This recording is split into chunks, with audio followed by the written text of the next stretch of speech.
Good day.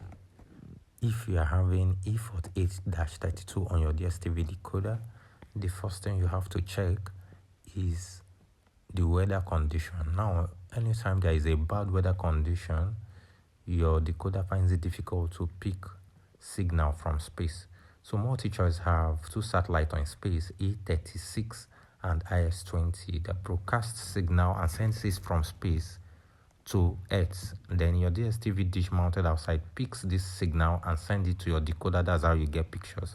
So anytime it's cloudy, the signal finds it difficult to penetrate, and anytime there is rain, there's something we call rain fade that disrupts the ability of this signal to get to your dish. So once you're having such experience, the only alternative is to wait it out. This does not affect Gotv customers because their antenna picks from Earth. There is a transmitter or a base station where they pick from. So you just have to wait. If you've established that the issue you have is not weather, the next place you have to go is the cable that entered the back of your decoder. Now, if the RF is not properly connected, take any sharp object, knife or razor, cut out the outermost part of your cable. Then just arrange this properly.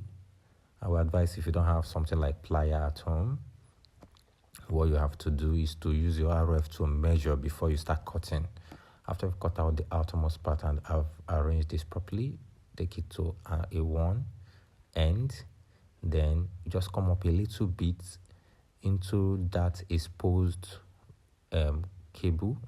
Then come up a little bit, then cut deep into it, then remove it, exposing the wire itself. Now just pick your RF, then you put it into the wire. So after you've put it, now check if the wire protrudes too much. If it protrudes too much, use a plier to cut off the excess. But if not, just pick your decoder, then put it in your decoder. If it's like an Explorer decoder that is huge, just put the cable and turn it. Ensure you put it in LMB in.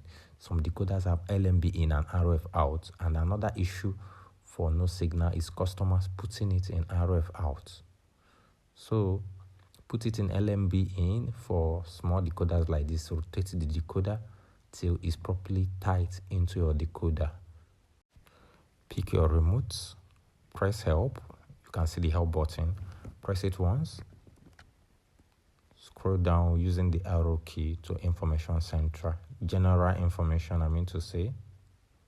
Then use the right key to navigate to information center. Once you press OK, you can see your signal strength and quality. Signal is the second to the last option. See your signal strength and quality. Now, if it is not strong, what you have to do next is to go back, go to tuner status. Once you get to tuner status, using the arrow keys, press OK there, leave it there. Now, you will turn your attention to the dish mounted outside. Now, the dish is what picks signal from space and sends it to your decoder.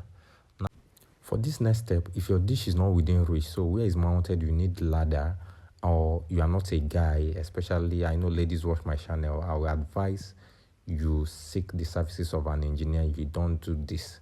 But if it is still within reach and you feel that you are technically sound, that you can handle that, I will advise you check these spots are marked red. Now, the first thing is the cable that entered the LMB. The LMB is this something like microphone in the middle. Now, most times if your dish has been outside for a while, it gets beaten by rain, and the port, that particular port I marked red in that LMB, if it's not covered with a plastic kind of material like a rubber, it will rust. So you have to do the exact thing we did at the RF that entered the back of the decoder. You bring it out, then cut it out a little bit and fix the RF properly, then put it into your LMB so it can properly collect signal from the LMB. Now you check this place they call base, the base and the arms that fix your dish into position on the wall, be it fence, be it your house wall, be it anywhere. Check that it's properly in position. So if there is any nail there that has shifted, please use a nail, concrete nail, and hit it back into position. Now when you are doing this, endeavor you do not shake this dish. This dish is tracked with a meter and it has to align with the broadcasting frequency of multi-choice to pick it. So a slight shift in it will cause it to go out of the frequency that is broadcasting, and you will still need to call an installer to use the meter to track it back into position. So when you are doing this, so if all these nails that hold it firmly into position is kind of shaky, is free will, it will make it not to pick signal.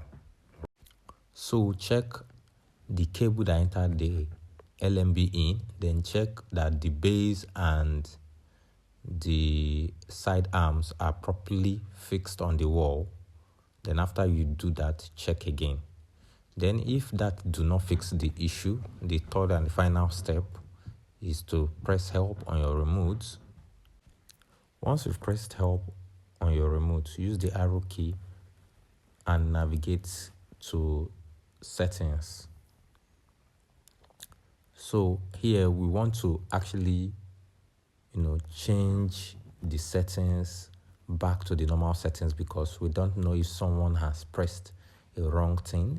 Maybe sometimes we give kids and they press something and they change the settings, so we want to change it back.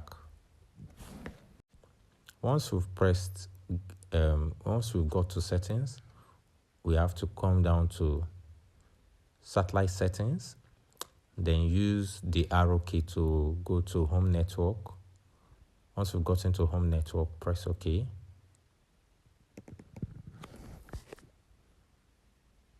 So if you press OK, then you have to come to launch installation wizard. So what this does is, once you launch the installation wizard, you override any kind of settings that must have disrupted your decoder from functioning properly, and it will launch it new, like a new decoder, a new setup, correcting every other thing. So once you press OK on the installation wizard, you come to the satellite, select E36B. It can be IS20, depending on the part of Africa you are. I'm in Nigeria, so the proper satellite for me is E36B. So once you've selected E36B, then the next option is to move to step 3. In this place, you have to select whether it's a manual or a quick setup. So we select manual setup. Now once you've selected manual setup, the next is to select your LMB type. So I select the universal LMB. Now if you are using Explorer, you have to select Smart LMB. So once I've selected the universal, I press OK, and my decoder starts scanning. Now this process is to correct any form of abnormalities on your decoder. So if someone that does not know how to handle a DSTV decoder must have handled it and navigated in the wrong place and inputted the wrong settings on it, once you launch this new installation wizard, like you are rebooting the decoder and it's starting all over again like a new decoder. So correcting any kind of settings that have been inputted into it. Sometimes you can give your baby your remote, and while playing they just input things that disrupts the normal functions of the decoder. So that's it. Once you launch this corrects everything. So let me know in the comment section if this has been helpful to you, and don't forget to like, share, subscribe. On a final note, if you've done everything and it still didn't work, it's not your fault. This is just simple do-it-yourself tips. Please seek the services of a trained engineer. They are best equipped to handle any form of searching for signal issue. Bye.